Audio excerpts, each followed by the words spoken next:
You ever watch It's Always Sunny in Philadelphia? And I know you do, you watch it all the time, but do you ever stop to think, wait, why does this feel kinda wrong? No, it's a comedy. But is it really? Horror doesn't always wear a mask. It doesn't need blood, ghosts, or even demons. Sometimes horror is quieter. It's in the routines that never change, the places that you keep returning to, even though they drain you. It's in the laughter that covers something much darker. And that's why It's Always Sunny in Philadelphia works so well. It's funny, but beneath the jokes and the chaos, there's something else. Just that strange awareness. This isn't normal. And that's the trick. Sunny never says it's horror, but it's not without horror either. Today, we're breaking down how one of the funniest shows on TV could be considered one of the most disturbing. This is Horror Within.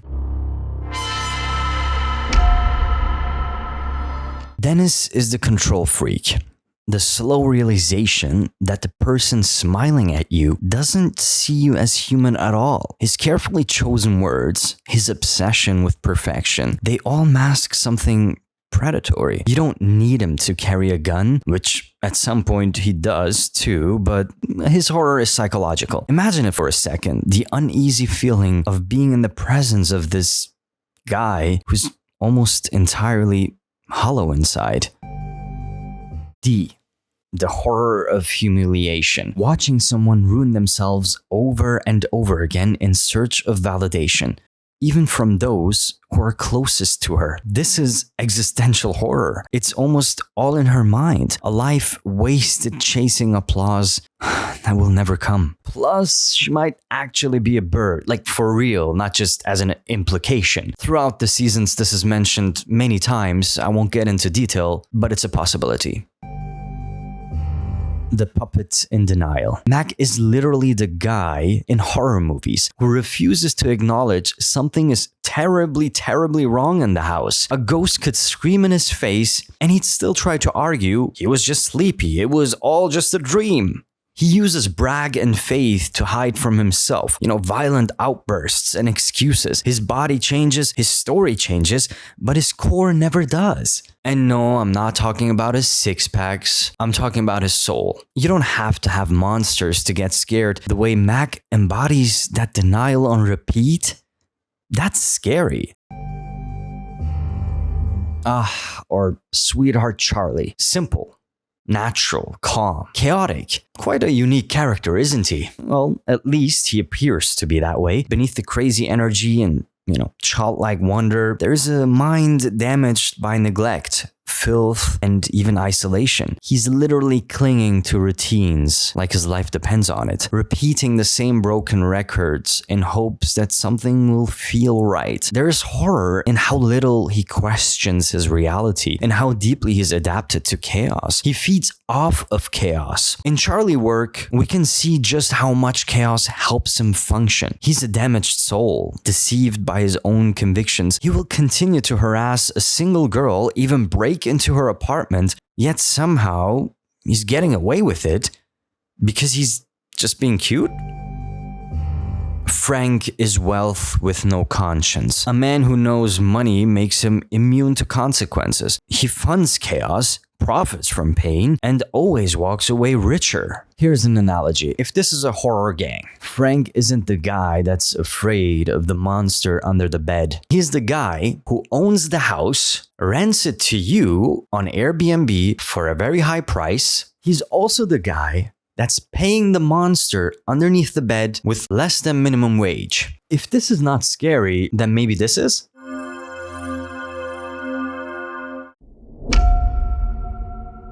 Paddy's pub is supposed to be a workplace, but no one ever works. It's a dirty, dimly lit hole with green walls, busted furniture, and no real customers. Time doesn't move here, and that's the point. Every horror story needs a setting. In Sunny, it's always the same. Paddy's, the apartments, a grimy city street. These aren't just backdrops or green screens, they're literal cages. The gang is stuck there, endlessly repeating themselves. It's a textbook liminal space. Bring David Lynch, he'll applaud it. It's familiar, but off. Safe, but somehow unsettling. Frank's apartment.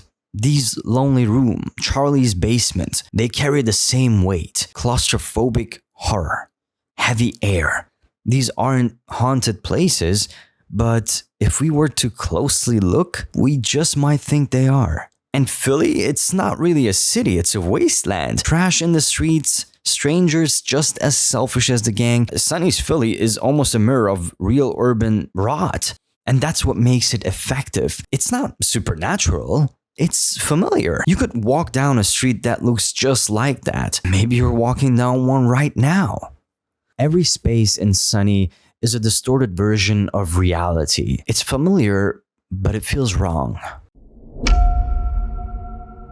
Real horror doesn't start with monsters. It starts with choices. Small, selfish ones, made over and over until there's no way back. Sunny understands this. The gang doesn't stumble into moral corruption overnight. They walk into it willingly every single time. They lie when telling the truth would literally be much easier. They sabotage each other over nothing. They turn on strangers without hesitation. They destroy good things without a care on the world. The horror isn't the immorality, but it's the inevitability. The inevitability of the gang making these decisions every single time. It's like they're building a house with bricks, but every single brick locks them into this fate that they're creating around themselves. They're not aware of it. They're almost oblivious to it, but they're caging themselves in it. It's not that they're getting worse. It's that they've always been like this. And over time, something starts to feel off. In the end, everybody just sits back down at the bar and has a drink.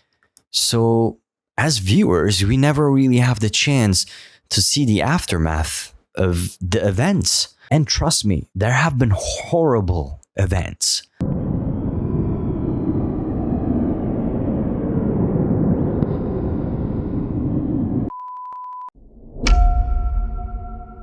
There are episodes where something cuts through the comedy and leaves you feeling strange. In The Gang Gets Trapped, they spend an entire episode hiding from a married couple they just robbed. Not because they're afraid of being caught, but because they can't admit they were wrong. It's a claustrophobic setting, and when they finally do escape, they haven't learned a thing. In A Very Sunny Christmas, Charlie ends up... Well, this one is actually quite like a horror movie. I'm not gonna be able to talk about this at all. This guy is literally crawling out of a couch. Let's skip this one. Dennis and Dee go on welfare.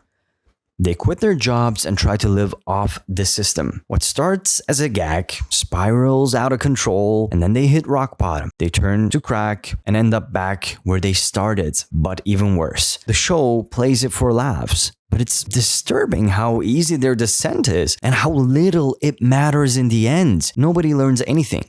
Addiction, poverty, and desperation get folded into a punchline. The end. How about the episode where Mac and Charlie die? Spoilers, by the way. The spoilers wasn't that they died, it was that they didn't die. Well, they fake their own death to avoid consequences, but what unfolds is a slow paranoia, isolation, and kind of self-destruction. Mac and Charlie start literally hiding with no light or food. The gang barely cares. What Dennis does is find a new roommate. He doesn't even think about having a funeral. What? And when the dust settles, nothing changes. It's funny. But it's also about people so detached from consequence that faking their deaths is a viable escape plan. And have you ever seen Max smile? I mean, the guy smiles like he's trying to pass as a human. It's unreal how many creepy smiles he has. Most horror is about descent. You know, things get worse over time. But Sunny doesn't do that. It loops over and over again. The gang doesn't change. They don't grow.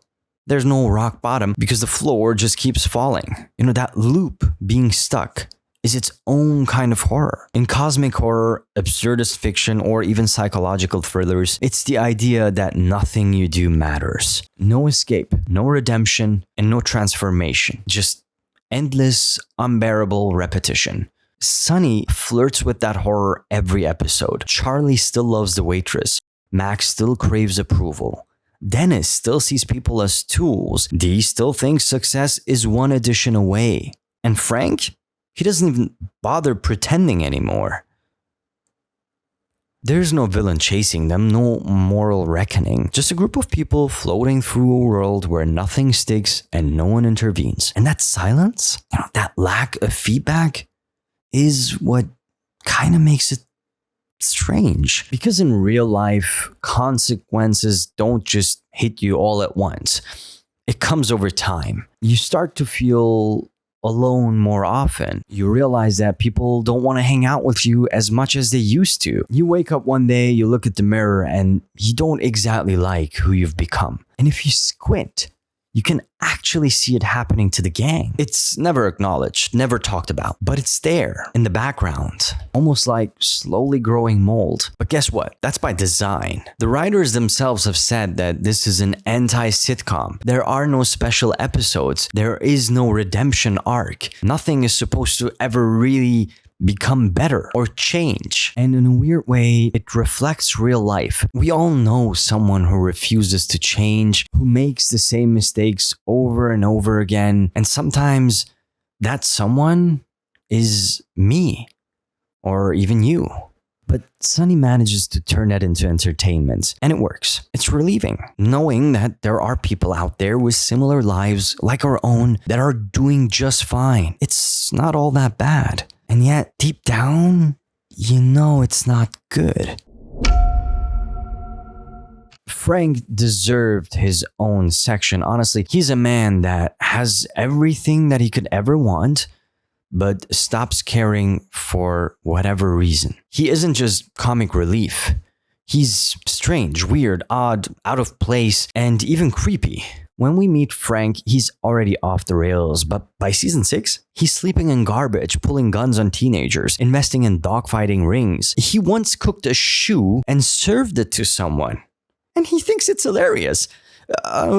In most horror movies, there's real food at least. Like, I don't know, canned soup?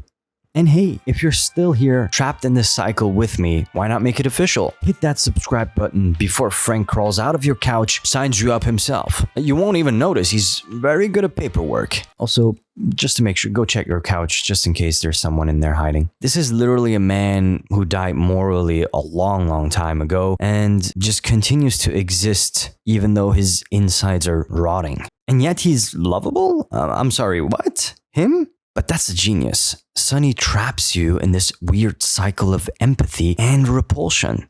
You don't know what to feel when. For 1 second, you feel for the guy. Next second, he disgusts you. So why do we laugh? Because laughter is how we survive darkness. There's a theory.